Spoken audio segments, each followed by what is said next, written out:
Welcome to Floyd Casey Stadium. The last time for us here with Opubco, the last time for the Sooners as well. They're happy about that. I'm Barry Tramel along with Jason Kersey. We're in Waco, Texas. We're on Thursday night.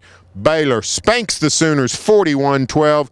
Jason, the OU defense held up for a while, but couldn't sustain it. The OU offense never got going. This was a one-sided game. Well, it definitely was. And, you know, in the first quarter and a half or so, the OU defense played really well. They really held Bryce Petty in check. They held America's best offense in check.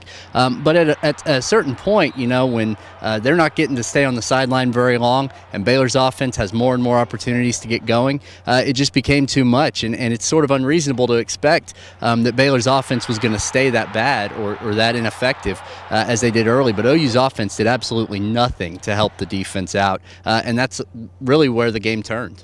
With halfway through the second quarter, Sooners led 5-3. OU defense was holding up, but then Baylor goes on 3 scoring drives to end the half, and really 24-5. The second half was really just pedestrian. Yeah, it was. You really felt that the game was over at that point. There was just no way you could see OU's offense getting back in it, coming out and producing anything, and they didn't really. They had 1 touchdown drive, but by that point the game was over. Where do the Sooners go from here? A lot of talk about Blake Bell, but Bob Stoops says Bell's still our quarterback. A lot of talk about Josh Heupel. This offense has not been efficient. Player development has been called into question.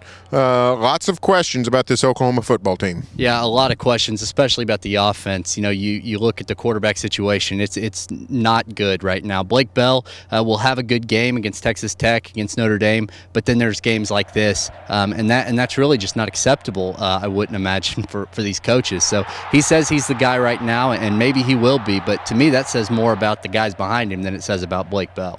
Now the Sooners virtually out of Big 12 title contention with Oklahoma State, Baylor, and Texas all ahead of them. So the Sooners now just playing for bowl positioning. Looks like maybe the Alamo Bowl in San Antonio could be where the Sooners are headed. Stay tuned for further OU football coverage here on News OK and every day in the Oklahoman.